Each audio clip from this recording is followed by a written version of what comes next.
Warning. This podcast features graphic content that may not be suitable for all audiences. Listener discretion is advised.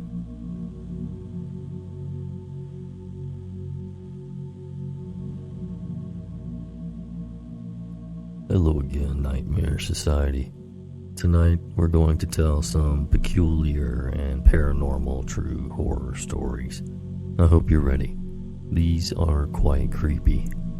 So let's give a big thanks to the contributors.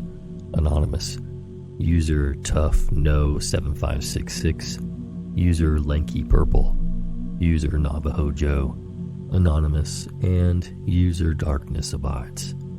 Thanks so much for sharing your stories with us, guys. We appreciate it. I'd also like to thank and welcome our newest members of the online campfire: Megan E., Tasha M., Erica, SMP1123, and Sam's friend Sean's dad's boat. They've been kind enough to jump on our Patreon and support the podcast, and for that, we are very, very grateful. If you enjoy the podcast, make sure to check out patreon.com/Nightmare Society, and also make sure to share us with your friends on social media. Leave us a good review, whatever you can. It all really helps us grow the podcast, and it seems we really do get most of our followers through word of mouth. Now, get comfy and prepare yourself for another episode of The Nightmare Society.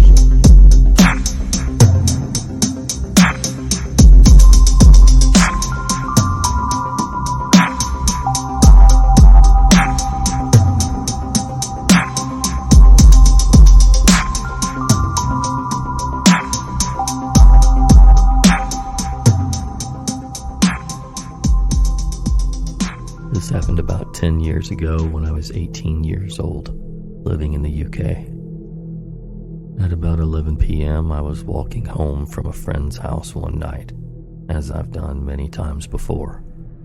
I was only 18 years old and had a small apartment in a very rough part of the neighborhood. That's why it unsettled me when I saw two boys standing in my small little lot of grass, which I called my yard. The boys, one about 16 years old, the other about 13 or 14, stood with their backs to me. I quietly sneaked around the corner, and as if they knew I was there, both turned around to face me at the same time. As they turned around to face me, I felt just raw fear when I laid eyes on them. I stopped a few yards away from them, digging my hand down in my purse to find a can of pepper spray. I was ready to defend myself if one of them made any sudden movements, but they didn't. They seemed to know what I was thinking. No need for that. We just want to borrow your phone, miss. I was absolutely terrified. They looked like any other teenager around these parts. Hoodie, jeans, sneakers. But while the older one spoke, I looked directly in his eyes. They were pitch black. No trace of white or pupil at all. Pure terror gripped me. I made a silent gasp. It was as if I was in terrible danger, that I had to get away immediately. My heart rate skyrocketed. All I knew at that moment was that I had to get inside my apartment. I didn't know exactly what to do, so I marched towards my door, ignoring the kids. I fiddled around quickly in my bag, desperate to find my keys. Please, miss. My mother won't be happy if she knows we are here. The younger one said slowly and eerily. Something pulled at my mind to let them in. To help them. I wanted to allow them in at first, considering that they were young, but seeing their eyes immediately changed my mind. I just had to get away from both of them, and I knew if I obeyed them, I was going to seriously regret it. No, I I couldn't get my words out. My hands hit my keys and I opened my door and slid in. My heart was banging against my chest. I fixed myself a cup of coffee, sat on the sofa, turned on the television and tried to calm down. I didn't bother to check if they were still there, in case I stared into those soulless eyes. A knock sounded at the door. I ignored it.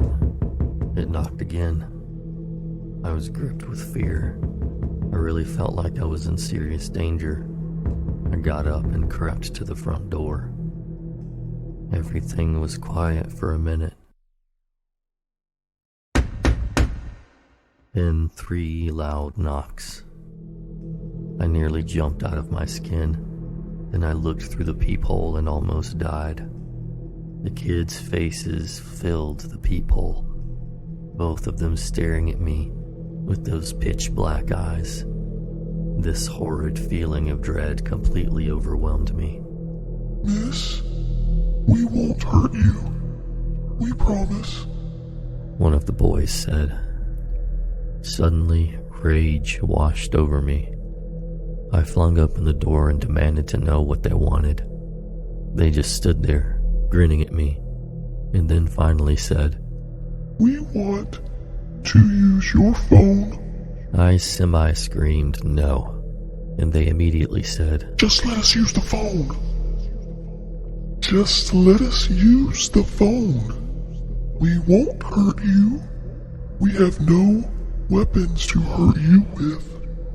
I shouted for them to get away from my house, then slammed the door. I looked back through the peephole again and they were still standing there. They had not moved, but they weren't smiling anymore.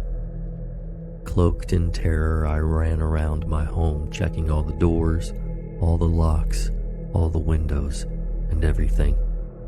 I called my friend that I had an emergency and to come over quickly. I was afraid to call the police because of the neighborhood. I just didn't want the police at my house. 10 minutes later, my friend got to my place. I opened the door and drug her in, immediately slamming the door. She said 2 creepy kids were standing in my yard, but they left when she pulled up. For some reason, I still feel them around. I feel sure they still walk the neighborhood trying to get people to let them in. I always check through that peephole before I go to sleep at night. I don't know exactly what they were, but I do know they meant me harm, and that they weren't human in any way. I still get scared thinking about it. We won't hurt you.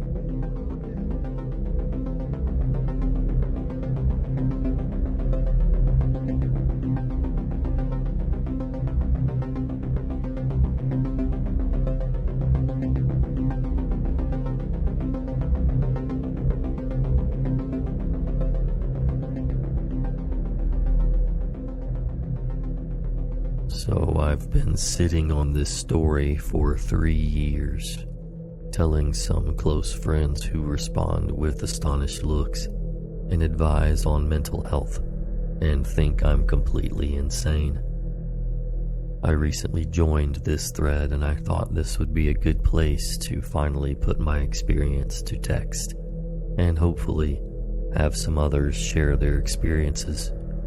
It's 11:17 in rural New Brunswick, Canada, and I'm getting in my car to head back to Fredericton from my parents' place in the middle of nowhere.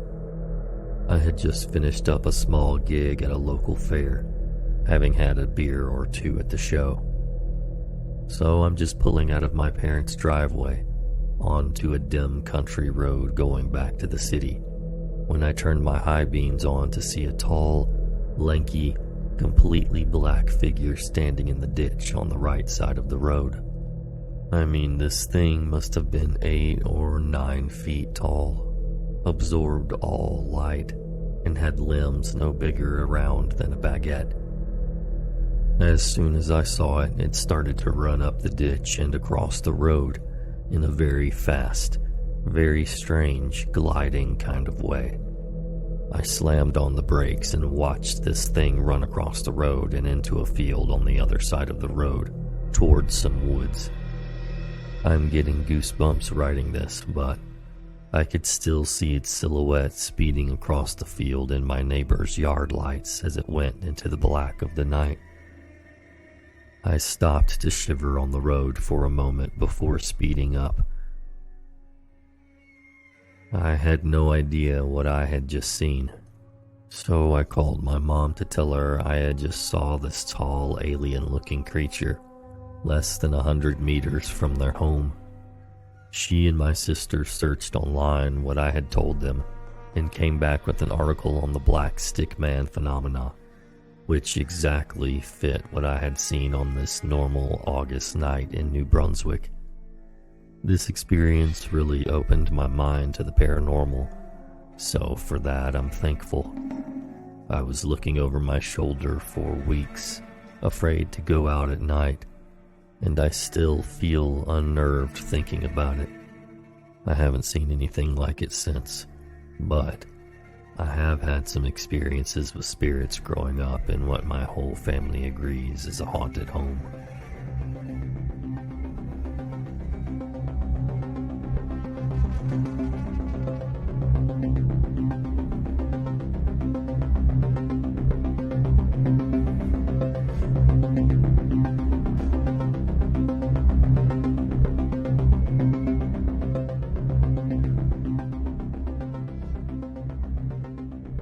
So about 3 years ago, I went camping with my girlfriend, as she had always expressed interest but never had been. The spot we went to was in the Huron National Forest, and my go-to trail/camp spot, as it's hidden deep in the forest, and the access trails is close and easy for ATVs, etc. My family has been going to this spot for about 6 years, and my friends that introduced me to it about 10 or so years. We went for a weekend trip, and I'm glad we didn't go any longer. When we got there, everything was going well, except we did notice a group of people that were hanging around next to our campsite, but they were just stargazing and ended up leaving.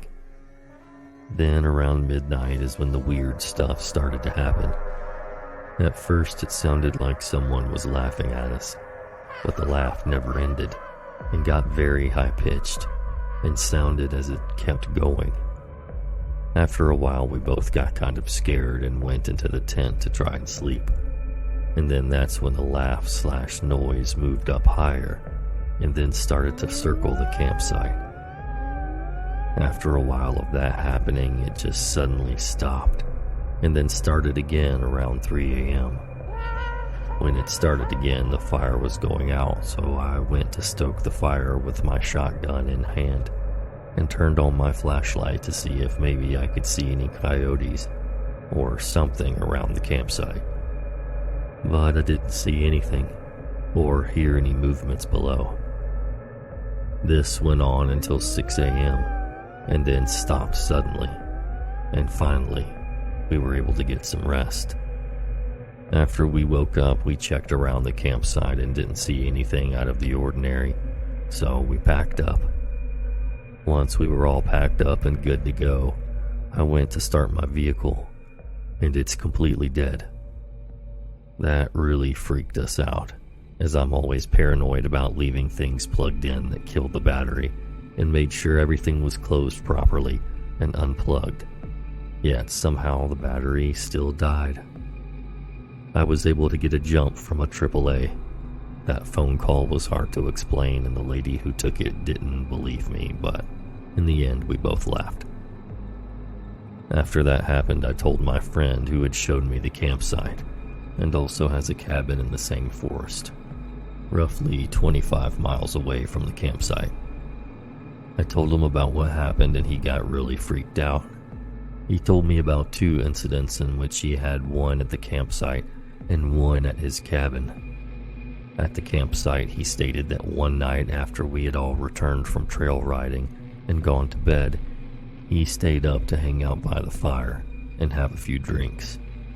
While he was hanging out, he was just looking off into the distance, and saw a pair of eyes up in the trees looking directly at him. He described them as bioluminescent eyes, and he shone his high-powered flashlight at them, but there was nothing there. And as soon as the flashlight turned off, they were there, looking right back at him again. So he packed up and went right to bed. He didn't tell us because he didn't want to scare us. At the cabin, he was hanging out with his brother, and they were both just chilling by the fire outside when they both saw a pair of eyes looking at them from a trail that leads into the woods. They stated that at the height the eyes were looking at them, whatever it was, had to be at least 7 feet tall or more. They started shooting at it with their 2 rifles, 2 30-30s, and the eyes disappeared. But once they were done, they reappeared and were closer this time. At that point, they both freaked out and got back into the cabin, and they didn't leave until daylight. We have no idea what this could have been, but we all feel very scared when these events were happening. After we all talked about it, one of the brothers was thinking it might be a Wendigo. I don't really know what it could be, but I haven't felt that scared since.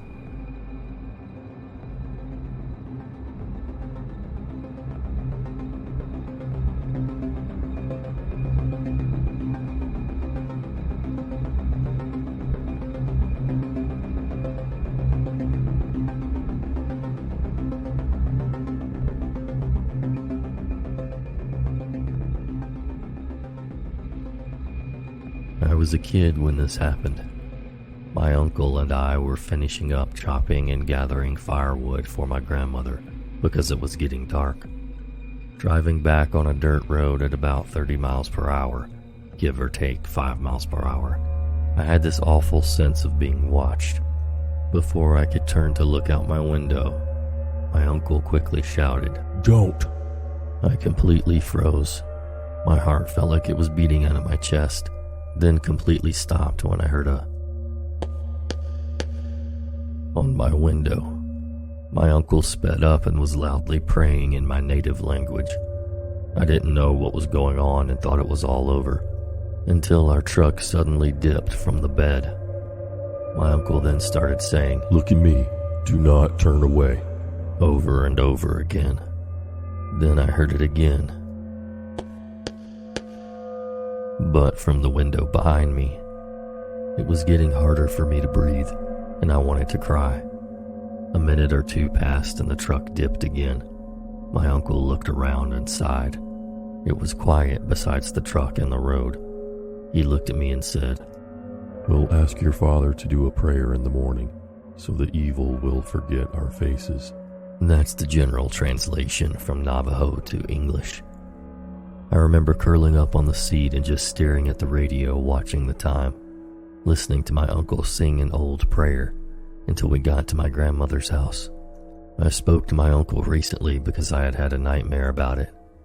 We talked about it for a bit, and he said, "I didn't see faces, just eyes, like brake lights you see on the road. It watched you."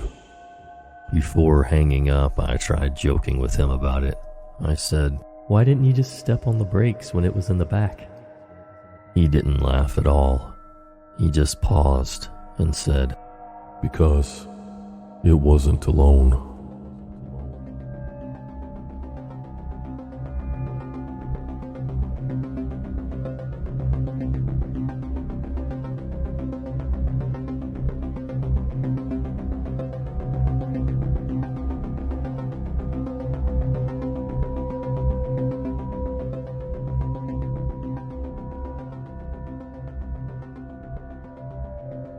This happened to me as a toddler.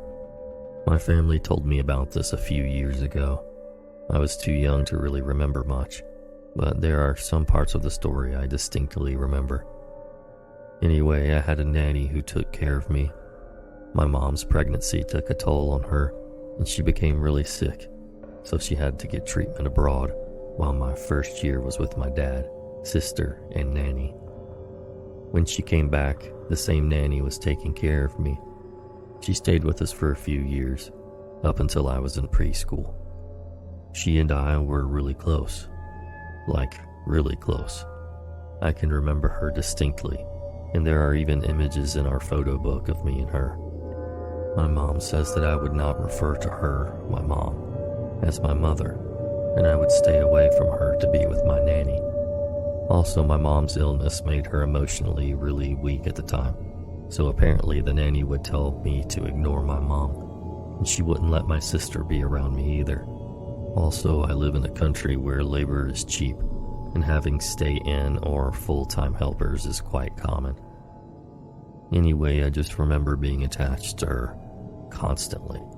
She kept treating my mom and sister really bad, but they did not have the heart to fire her because of just how attached I was. However, my uncle and his family were in town visiting us, and he got so mad at the way she treated my mom that he fired her on the spot and made her leave the house. I vividly remember crying my eyes out and running after the nanny to the lift of our apartment. My cousins had to pull me back. It was bad.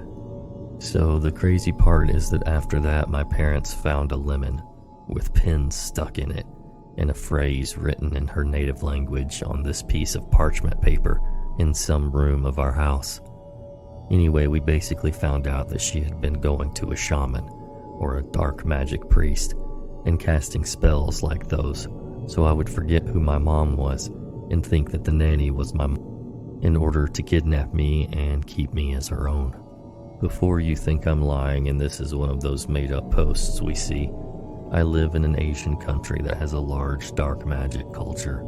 It's really covert, but everyone knows about it. It's scary to think that if my uncle wasn't here, she would probably have taken me away, since she lived at home and slept in my room, and I would have been raised in a completely different way.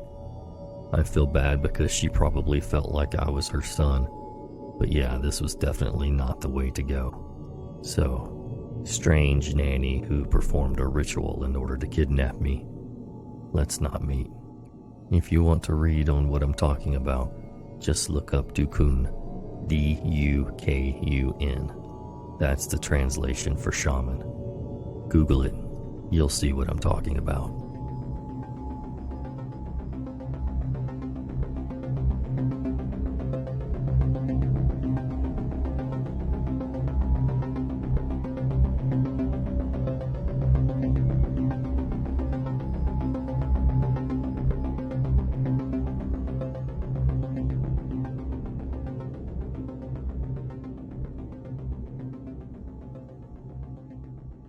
Tonight was one of the scariest things I've witnessed, and I just don't know how to explain it.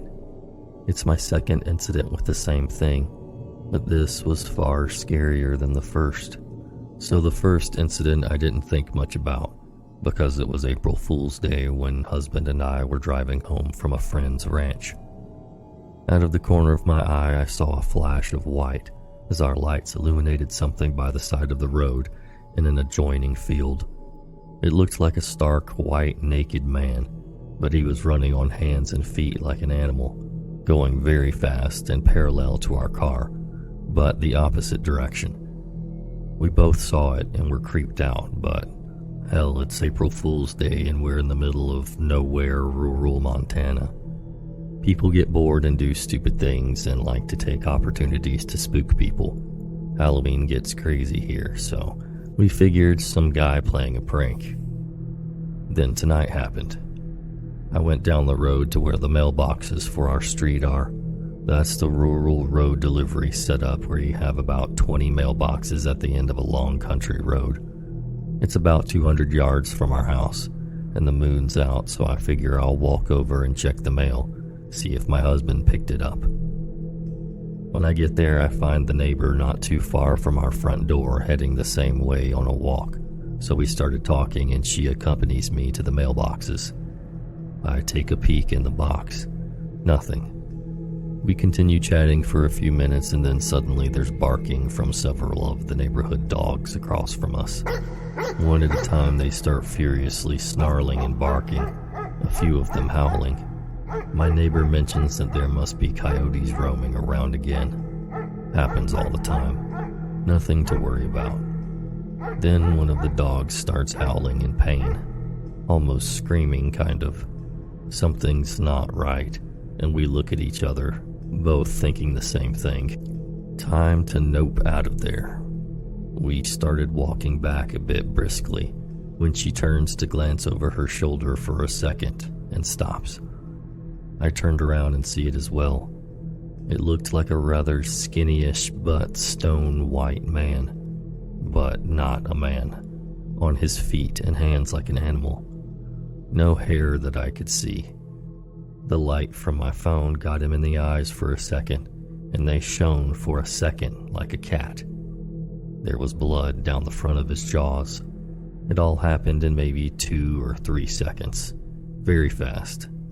Then he bolted after us, and we ran as well. My neighbor doesn't chain or fence in her dog, as we're animal lovers ourselves and like having the extra protection from him wandering around as well. So she starts yelling out the dog's name, and he comes running out from his spot between our houses. He must have smelled this thing or heard it coming, because he made a beeline past us, growling and snarling like crazy. We reached my husband's woodworking shed first, so we hid in there and I locked the doors and windows while she called the cops. All we could do was wait and hide in the shed while she told the cops to come out. Hearing her dog barking and attacking whatever the thing was. After a couple of minutes, she was off the phone and we were hiding behind boxes of stuff away from the windows. I don't know how long we were there before she whispered that the dog wasn't barking anymore. He wasn't making any noises at all. A few moments after that, we heard crunching from outside. Something started scratching slow and hard against the front door and part of the wall next to it. I'm not too proud to admit that I pissed myself a little bit and had to throw my hands over my mouth to keep from screaming. She was staring at the door, not moving, so I know I wasn't overreacting or going hysterical for nothing. It seemed like forever, but eventually we saw the lights from the cops coming up along the road, and the scratching stopped. Whatever it was ran off, because we heard the noise of leaves crunching hard and fast away from the door. She was the brave one with the guts to peek out the window to wave at the cops when they got close enough. When they got near, we ran out to the cop cars and told them we saw some kind of man who chased us. She pointed out in the direction he had gone and ran back, mentioned the sounds of the dogs in the opposite neighborhoods a few yards away from the mailboxes, and said how her dog came to help us and we hid in the shed. The cop taking our statement said that someone else had called a few minutes before she did and said there was a wolf or something in their backyard that killed some chickens and their dog, and the neighbor down from her saw this thing too. The other cop found my neighbor's dog laying on the ground with what looks like deep claw wounds. As he was helping to bundle up the dog to let the vet come out to pick him up, he mentioned how it looked almost like a bear attack. But what we were describing was not a bear. So here I'll give a description of both what the neighbor down from the owner of the dead dog described and what we saw. The neighbor said it looked like a stark white naked man, quite tall, wearing the skin of a bear or bison, brown, furred, and head attached. Blood coming from his mouth and the front of his chest, very long arms. She caught him crouching over the dog, turned on the back porch light, and he stood, stunned for a few seconds before running off. What we saw was a pale white man without hair, naked and with long arms. Eyes glowed like a cat for a split second in my flash of light. Reddish glow, skinny. When he started running after us, it wasn't awkward like a guy trying to run on his hands and feet. It was like a person, but not a person, on his hands and feet, but very much in control of his movements like an animal. This isn't the first time this kind of thing has happened. It's not the first time I've heard of odd things. Montana is one of those kinds of places where many odd and unexplainable things live and happen. We're mostly a mix of huge forest land, mountains, and open plains. Lots of spaces for things you don't normally expect to see can hide around here. But it's the first time something odd has come after me in the dark. It's been a couple of hours and I'm still shaking. We're definitely not the only ones seeing these things.